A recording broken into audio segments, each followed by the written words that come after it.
시청자 여러분 안녕하십니까? 한 주간의 한인사회 주요 소식을 전해드리는 KBN 뉴스 주간 브리핑입니다. 한인사회에서도 가정폭력은 더 이상 집안일이 아니라 범죄라는 인식이 강해지고 있습니다.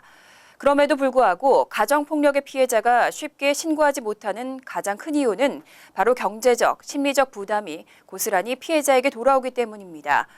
그래서 피해자에 대한 지원이 더 절실히 요구되고 있습니다.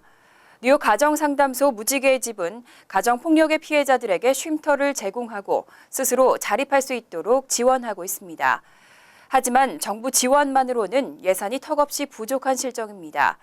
무지개의 집이 후원금 마련을 위한 1.1 밥집을 홍보하고 있습니다. 금홍기 기자가 전해드립니다. 무지개의 집은 가정폭력으로 인해 상처받은 피해자들에게 포근한 안식처를 제공하고 있습니다. 정부에서 지원금을 받아 무지개의 집이 운영되고 있긴 하지만 새끼 식비와 연료비 등을 포함한 쉼터 운영비를 감당할 수 없어 후원에 의존하고 있는 실정입니다. 저희가 그 가정폭력을 피해자들만 뿐이 아니라 언제거나 그 임시 쉘터가 필요하신 분, 갑자기 집이 없어지신 분, 어디 가셔야 되시는 분들이 오시기 때문에 직장을 잃어버리신 분들도 많이 오시곤 하시죠. 네.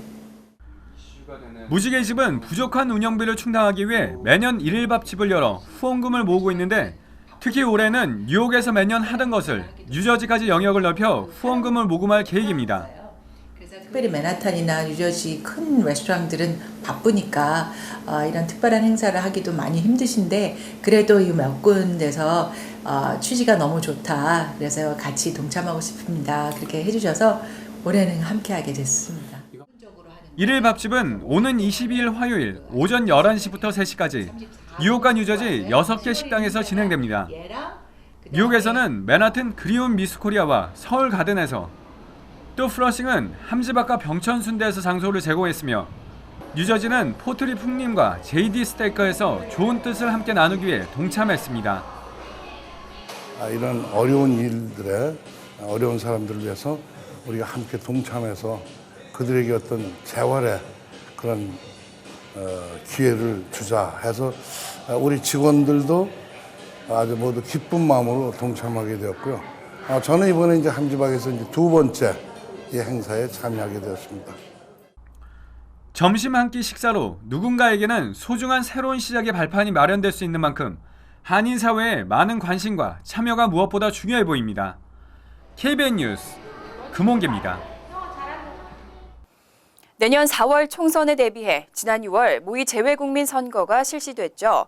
이에 대한 중앙선관위의 평가서가 나왔는데 곳곳에서 문제점들이 발견됐습니다. 본선거는 잘 치러질 수 있을지 우려도 나오고 있습니다. 20대 총선의 재외국민 투표는 내년 3월 30일부터 4월 4일까지 재외공간 투표소에서 치러질 계획입니다. 중앙선관위는 이에 대비해 지난 6월 29일 세계 167개의 공관에서 모의투표를 실시한 바 있습니다. 하지만 중앙선관위원회의 모의 재외선거 평가서에 따르면 곳곳에서 문제가 발생한 것으로 조사됐습니다. 평가서에는 재외선거 담당자의 업무인식과 책임의식이 저조하고 일부 국가의 외교통신망이 두절됐으며 재외투표 회송 시 운송장을 분실하거나 항공사 간 인수인계에 오류가 발생하는 등 문제점들이 구체적으로 지적됐습니다. 실제 중앙선관위의 모의 점검 결과 2개 공간에서 운송장이 분실됐고 1개 공간에서는 항공사 간의 인수인계 오류로 투표용지가 한국에 도착하지도 않았습니다. 이번 평가서를 받은 국회 외교통일위원회 소속 김영우 새누리당 의원은 투표용지 분실은 국민의 참정권이 침해받는 아주 큰 문제라고 지적했습니다. 때문에 재외 공관에서 바로 개표한 후 중앙선관위에 통보하거나 중앙선관위가 일괄 개표하고 해당 선거구에 통보하는 방식 등을 검토할 필요가 있다고 제안했습니다. 한편 이와 관련해 뉴욕 총영사관 측은 운송장 분실과 항공사 간 인수인계의 오류로 지연 도착 사례가 일부 발생했지만 투표지가 담긴 행랑이 분실된 것은 아니라고 밝혔습니다. 또 모의선거의 특성상 본선거 절차에서 이루어지는 직항 노선이 있는 허브 공항까지의 인편 회송 절차가 생략됐기 때문에 발생한 것으로 본선거에서는 공관별 회송 대책이 있기 때문에 이런 문제는 없을 것이라고 강조했습니다. 전 세계 제외 동포단체 가운데 현재 한국 정부로부터 분규단체로 지정된 곳은 모두 8곳입니다. 이 가운데는 뉴욕 한인회도 포함되는데요.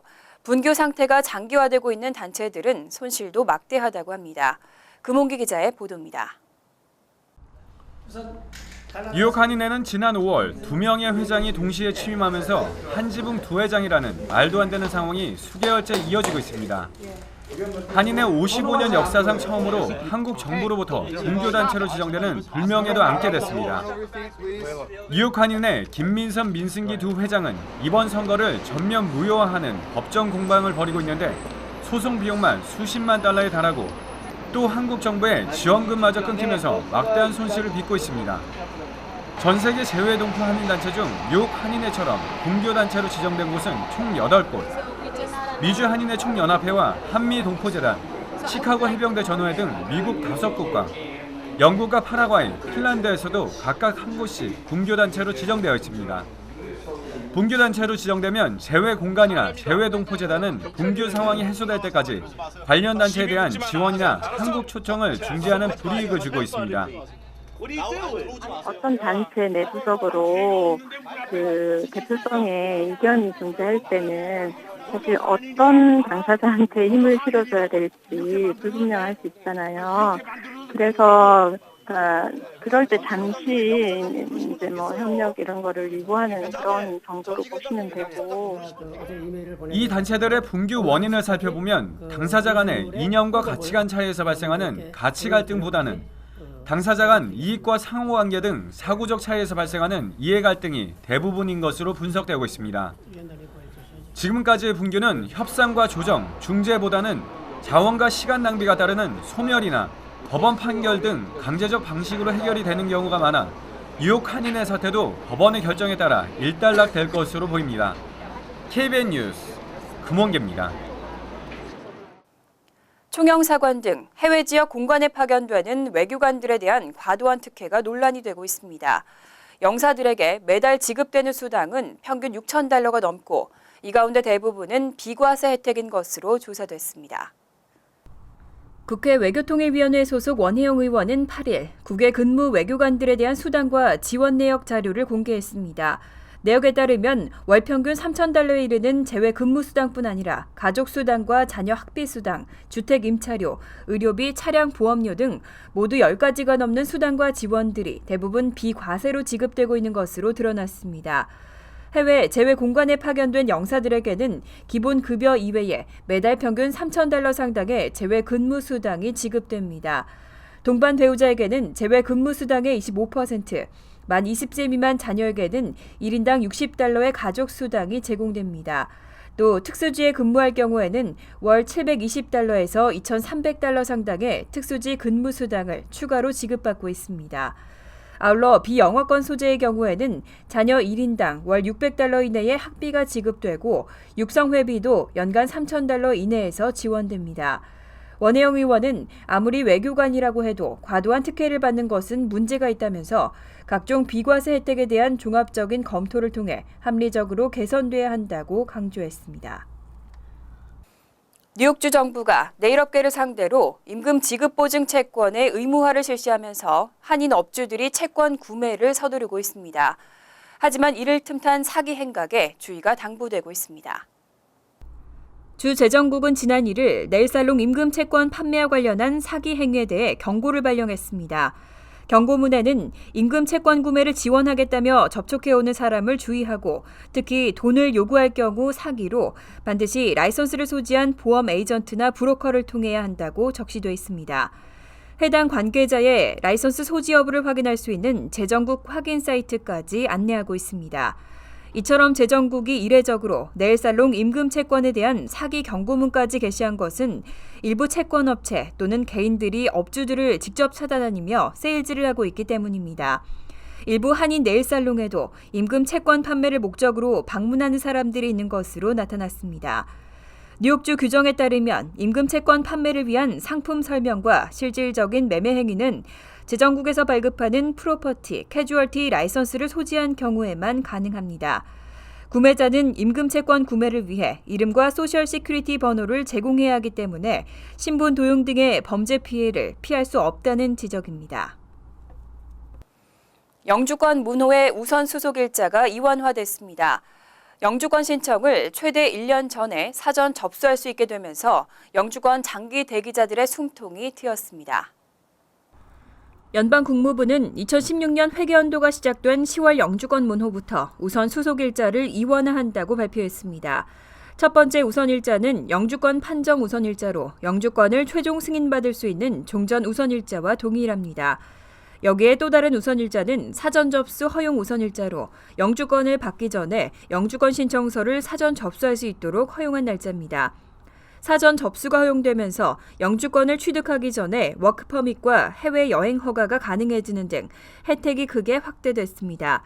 10월 영주권 문호에서 취업 3순위의 경우 영주권 판정 우선일자는 2015년 8월 15일로 9월과 같이 동결됐습니다. 하지만 사전 접수 허용 우선일자는 2015년 9월 1일로 영주권 판정 우선일자보다 2주 빠르게 설정됐고 사실상의 오픈 상태가 이어지게 됐습니다. 취업 3순위는 사실상 오픈된 상태이기 때문에 새로운 혜택을 체감하기 쉽지 않지만 가족 이민 수속자들은 모든 범주에서 영주권 판정 우선일자보다 1년 안팎이 빠른 사전 접수 허용 우선일자가 새로 설정됐습니다. 지난 2007년부터 정규 과목으로 채택된 SAT 한국어 과목 시험이 위기를 맞고 있습니다. 수년 새 응시자 수가 반토막으로 줄었습니다. SAT를 주관하는 칼리지 보드가 3일 발표한 자료에 따르면 올해 졸업생 가운데 SAT 한국어 시험 응시생은 2,110명에 그쳤습니다. 지난 2009년 응시자 4,625명에 비해 무려 55%나 감소한 수치입니다. 1997년 정규 과목으로 채택된 한국어 시험 응시자는 꾸준한 증가세를 보이다가 2009년 4,625명으로 정점을 찍은 후 감소 추세로 돌아섰습니다. 2011년 4,540명, 2013년엔 2,986명 등 응시자가 눈에 띄게 줄고 있는 상황입니다. 반면 SAT 일본어 시험의 경우 전체 응시자 수는 1,332명으로 한국어 시험보다는 적지만 연간 감소율은 한국어보다 훨씬 완만한 추세를 보이고 있습니다. 이처럼 SAT 한국어의 인기가 줄어든 것은 대학 진학에 도움이 안 된다는 학생과 학부모들의 인식이 크게 작용한 것으로 풀이됩니다.